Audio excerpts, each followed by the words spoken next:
let's hop into this news.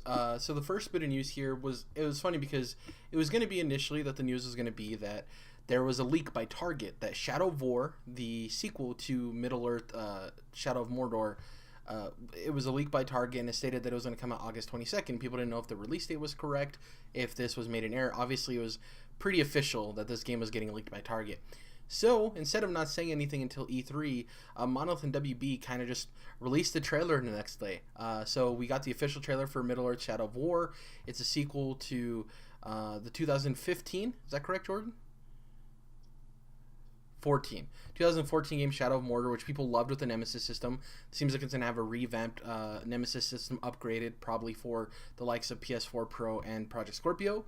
Another interesting thing about that is that this is the first game officially that's coming out for Project Scorpio. So that's really cool. And yeah, I'm excited. They had the Balrog in the trailer. Yeah, I saw the Nazgul. We were talking about over message that you told me that one of the expansions, DLC expansions, what was it called? The Blade of Galadriel. The Blade of Galadriel, yeah. So this is awesome. In a year where we already had enough games that we knew were coming out, I think this is going to be a solid game. Oh, baby. I was telling you guys, this is 3 days after my birthday, and I am PUMPED for this game because it is looking rocking, man. Jared, you were talking to Dom. He was like, oh, I'm not really into Lord of the Rings. You're like, oh, yeah, Two Towers is awesome. The battle is just freaking crazy. And then this trailer shows up, and I'm like, damn, this looks like the Two Towers battle. This is going to be off the chain. I think it really just seems like they're kicking it up a notch with this, for the sequel of Shadow of Mordor. They're really just kicking it up to 10 or 11 if you're a rock star. And I think that this is exactly what I want. I think that expansion's going to be awesome. And, we talked about, I think it was last E3, we were kind of wondering why Shadow of Mordor sequel wasn't there. But it does make sense now. And then looking back, Shadow of Mordor was one of the first games patched for PS4 Pro. That was at the Sony little media conference they had. And now that I'm thinking back, we should have realized that Shadow of Mordor sequel was coming real quick once they did that patch, because why would you just patch this random old game for PS4 Pro, But the worst part is that was in one of my... So I've been writing up... Whenever I have an idea of something, I have a notepad, I'm just writing down my E3 predictions, just so I don't forget them, right? They might be dumb, or I might look back at them. I was looking at my E3 predictions, and one of my predictions I was going to make was the Middle-earth Shadow of Mordor sequel, so I had to cross that off the list. I'm like, well, that's not happening. This game looks awesome. We always talk about how we want more superhero games. I think that Lord of the Rings games, for the most part, have been good. Obviously, I think Shadow of Mordor is far and away the best one ever made, but even the old-school ones that were based solely on the movies, I think were good games in their own right. I don't think they were great, but I think they were very solid games. And... just like you want to see more and more superhero games, and that's your thing. Like, I think we both love Lord of the Rings, and I would rather live in a world where Lord of the Rings games existed than didn't, Sure. My only other dream, and I've talked about this before, is if somebody makes a Redwall game. Brian Jack's Redwall. Damn. My favorite series. I would love for that to happen. CD That Projekt would be Red, so dope! Yeah, I'm super excited for this. Dom, I know you're not a huge Lord of the Rings fan, but... when this game starts rolling out its marketing and PR, definitely check it out, because it might be a game that you'll enjoy, because I know you really like the Batman games, don't you? The WB Batman games. Yeah. And I played Shadow of Mordor, and it was good. I thought the environments they got really boring to me eventually, and the combat. That game got super repetitive. That's the biggest thing they need to focus on with this sequel. Right, yeah, and it wouldn't be as bad if I was a little more connected to the world and everything, I think. But the actual combat, going into the forts, and taking them over, and the bosses and the Nemesis system, that stuff was all great. It just kind of, after a while, it just wore me down, I guess. I think it spoke to how good the combat was and how good the Nemesis system was that you could. I played it for 30 hours. I played it for 30 hours on PC. And now I've bought the Game of the Year edition on PS4 because I never got to the DLC. And, of course, now that I've got the Pro and the sequels coming out, I'm playing through it again, and so I think that speaks to the combat itself, that I can admit that it does get boring and repetitive, but yet I still itch for that, just, stabbing Oryx through this fucking skull. Yeah. And everything points to the sequel being better just because it uses Assassin's Creed assets. Remember, there was that whole deal. And Assassin's Creed 2 is better than Assassin's Creed. A lot of people... Dom, do you know about that? No. So they had permission. They what did they have, guys that worked on Assassin's Creed, Jared? No, AC2? they not that they had people. They just they found out that there was the code that they use in Assassin's Creed was in this game as well. No one worked it at Monolith that was with Assassin's Creed. I could have sworn that they saw the code and it was the same exact code from Assassin's Creed. Jordan, I think what you're thinking of is Uncharted 4 stole a picture from Assassin's Creed Black Flag or something like that. Oh yeah, well the concept artist from Black Flag used his own concept art in the Uncharted trailer. I might have mixed that up, but yeah, I actually think that Monolith had permission because I feel like they were open about it, because they literally rip code straight from Assassin's Creed 2. You can look at side by sides and like the way that Troy Baker's character moves in Shadow of Mordor is like it's exactly the same, just a different clothes on. Yeah, I think we're all pretty excited for it, especially me and Jordan. I can't wait to play this game. I'm super stoked. The next bit of news, this comes by way of Eurogamer. Minecraft has smashed 121 million copies. Minecraft is huge. It continues to sell. As kids are being born, more and more kids that are getting into video games. It's one of the easiest ways to get kids into video games, right? All kids love Minecraft. My little nephew, when he originally got an Xbox, my sister bought him an Xbox. He was like, the first game he wanted was Minecraft because all of his friends talked about playing Minecraft. It's huge, obviously evident by its sales numbers. Funny thing too, people tend to forget this is Microsoft's biggest first party.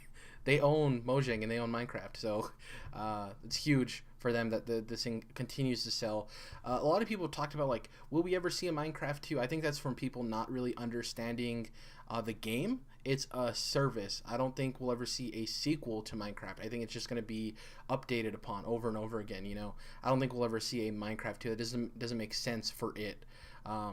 But this is astonishing. I don't think any of us are surprised by its sales numbers. That game just sells and sells and sells. Like I stated before, I personally bought it 3 times for discounted prices each time, but I owned it on PC. Then it came out on Xbox 360. I bought it for a discount. Then it came out on Xbox One, and I got it for a discount. It's a cool game to play when you want to listen to podcasts and stuff. So, Uncle Jared, you'd say you're a pretty big fan of Minecraft, I guess? I don't play it anymore. I got burnt out on it, but I would say at one point I was a really big fan of Minecraft. I still like the game. I just don't play it as nearly as I used to. Okay. Yeah, I used to play it a lot. Also, your new nickname is definitely Uncle Jared. I like it. Alrighty.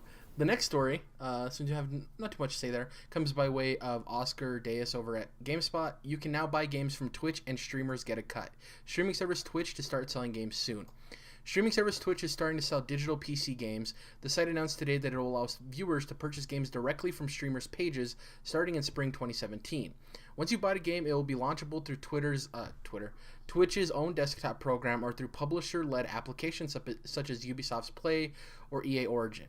Doing so will reward customers with a free Twitch crate, which may include randomized drops of items such as exclusive emotes, chat badges, and more. Basically giving people a reason outside of just supporting their favorite streamer to buy it on Twitch, right? This is me talking about the article. I think this is huge. We talked about this for the show, that this is Twitch understanding and publishers understanding the value of streamers, and a lot of people look to streamers to decide whether or not they're going to purchase a game. And being able to have people purchase those games means it's a quicker purchase. It's right underneath the page. They don't have to go to another website or think about it. Businesses want people to act spontaneously, right? And not have people think about their purchasing decisions. And having it right there is great for them. The fact that publishers are getting a huge cut of it is great. The fact that streamers are getting a partial cut of it, a very minute cut, but a cut nonetheless, because they are directly responsible for sales sometimes, I think this is huge. I think this is great for consumers and for streamers alike. I think everyone's benefiting from this. What do you guys think about this? Is this as big as I'm making it out to be, or is this just like, oh yeah, you can buy games, games there? And also, I think it's crazy it didn't happen as soon as Amazon bought Twitch. Yeah.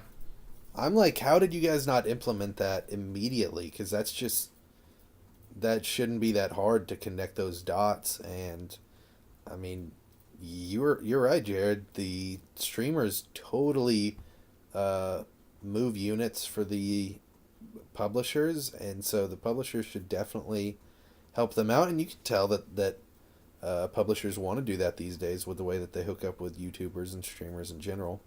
And I think that this is also going to be big for YouTubers and not just Twitchers, even though it's not a service that's happening on YouTube. I think this is just further legitimizing how much, and will further legitimize once they see the results, how much these guys really, I mean, they make influence, and they really make people see the game in the way that the publishers want them to see it. They help people see the game in the way that they're going to be playing it once they get it home. And so I think they really do influence the buying decisions of those who watch. And I think, like I said, it'll just further legitimize and push YouTubers and streamers into a even further echelon. Yeah, it seems like this is a good thing for pretty much everyone involved too. Oh yeah.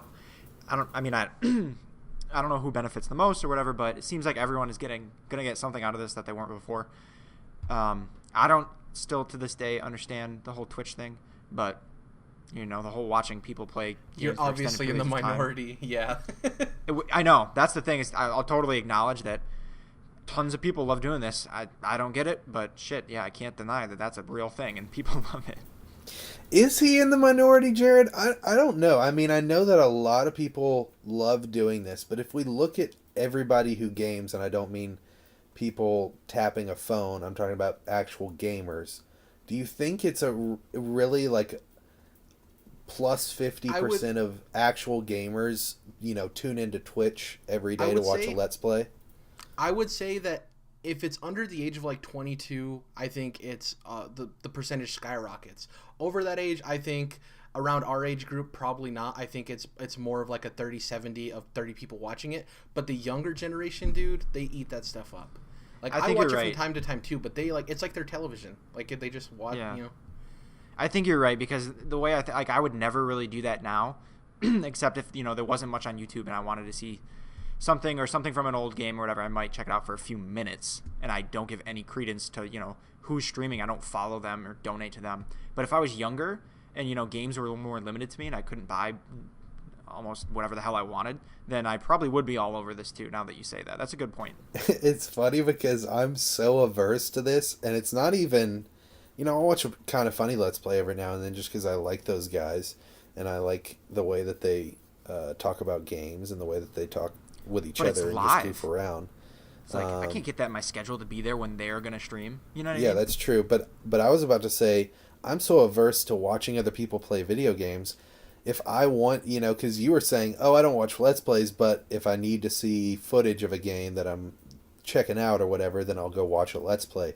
When I do that, I make sure to go into YouTube and type in no commentary or whatever. Like, yeah, I'm not even trying to listen to some guy be like, hey, what's up, everybody? I'm like, fuck that, dude. I just want to see someone playing the game with their mouth shut just so I know what the game looks like. I can agree with you there, too. Yeah.